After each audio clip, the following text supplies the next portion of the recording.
एक राजा होता है जो अपने सर से अपना ताज कभी नहीं उतारता है। ना उसके परिवार वालों में से किसी ने, ना उसकी खास से खास मंत्री ने, ना प्रजा में से किसी ने, ना उसके राजकक्ष के दरबार ने, किसी ने भी उसे बिना ताज के कभी नहीं देखा होता है। और ये बात पूरी जनता में, पूरी प्रजा में बड़ी चर्चा का विषय होती है कि ऐसी क्या राज की बात है कि राजा अकेले भी होता है ना तो भी ताज पहनकर बैठता है।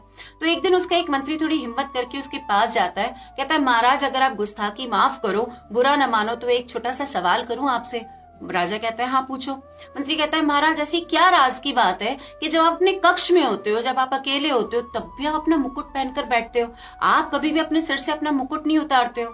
तो राजा उससे कहता है देख बहुत राज की बात है, किसी को बताना मत, मेरा एक कान नहीं है और इसलिए मैं हमेशा मुकुट पहनकर रहता हूँ, पर खबरदार जो तूने किसी को बात बताई मैं तुझे मृत्यु दंड दे दूंगा। मंत्री कहता है ठीक है। कुछ दिनों बाद राजा अपने घोड़े पर सवार राज्य के भ्रमण पर निकलता है, तो उसे एहसास होता है कि लोग उसे देखकर आपस में कुछ बात कर रहे, खुसफुसा रहे। कान लगाकर ध्यान लगाकर सुनता है तो उसे सुनाई देता है कि लोग ऐसे बोल रहे देखो देखो एक कान वाला राजा आ गया, देखो कनकटा राजा आ गया। अभी सुनकर उसे बड़ा गुस्सा आता है, आग बबूला हो जाता है, दरबार वापस जाता है, मंत्री को बुलाता है, खूब जोर से उस पर चिल्लाता है कि तुम्हें मना किया था, तुम ये राज की बात किसी को नहीं बताओगे, तुमने सबको जाकर बता दी, अब तुम्हें सजा मिलेगी, तुम्हें मृत्युदंड मिलेगा।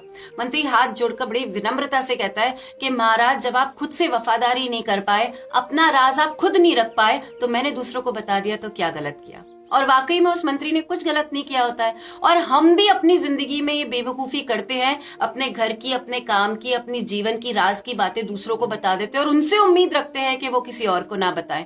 पर एक बात समझो, जब तुम खुद से वफादारी नहीं कर सकते, तुम खुद अपना राज नहीं रख सकते, तो दूसरे से ये उम्मीद रखना कि वो तुम्हारी बात किसी को नहीं बताएगा, बहुत बड़ी बेवकूफी है, वो जरूर बताएगा।